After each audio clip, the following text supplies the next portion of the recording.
Wait did you actually know कि हम लोग 4000 ईयर्स से ज्यादा जी चुके हैं आउट ऑफ 4,32,000 ईयर्स ऑफ कलयुग।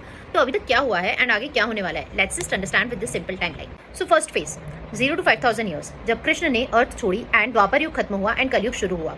इन द स्टार्ट धर्म का इन्फ्लुएंस हर जगह था, मतलब सोसाइटी अभी भी काफी बैलेंस थी। लेकिन एक इंटरेस्टिंग चीज ये हुई कि राजा परीक्षित ने कलयुग को रहने के लिए केवल 5 जगह दी थी: gold, gambling, alcohol, elicit relationships and violence. मतलब कलयुग को पूरी फ्रीडम नहीं थी एंड ये बस इन लिमिटेड एरियाज में ही उनका इन्फ्लुएंस दिखता था। और सबसे इंटरेस्टिंग बात ये कि आज हम उसी फेज के एंड में जी रहे हैं। Second phase 5000 to 1 lakh years, जो कि अब हमारा आने वाला फेज होगा। इस फेज में धीरे धीरे कलयुग की लिमिट्स एक्सपैंड होने लगेंगी एंड उसका इफेक्ट हमारी सोसाइटी पे दिखने लगेगा।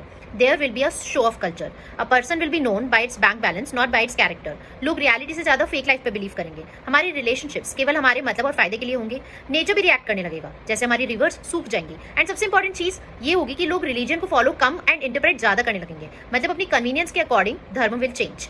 Third phase 1 lakh to 3 lakh years, जब चीजें बहुत एक्सट्रीम होने लग जाएंगी and Kalyug will dominate in the society. Average life expectancy of human will reduce from 70 to 80 years to just 30 years. Average height of the human will be just 4 to 5 feet. And in terms of nature हमारे fertile lands खत्म हो जाएंगे, grains की productivity बंद हो जाएगी and humans will be totally on the survival mode. Fourth and the last phase 3 lakh to 4 lakh years. Now here Kalyug will be in the very dark mode.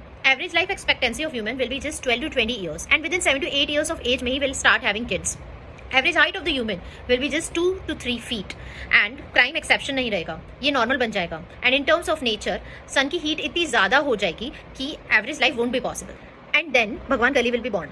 ऐसी predictions हैं कि वो UP के एक संभल गांव में जन्म लेंगे एंड वो इस अर्थ से कलयुग को डिफीट करके अर्थ को बचाएंगे एंड देन आर सतयुग विल स्टार्ट अगेन। तो आपको क्या लगता है, कलयुग की प्रेडिक्शन सच है? Do let me know in the comments and for more information like this please like, follow and subscribe.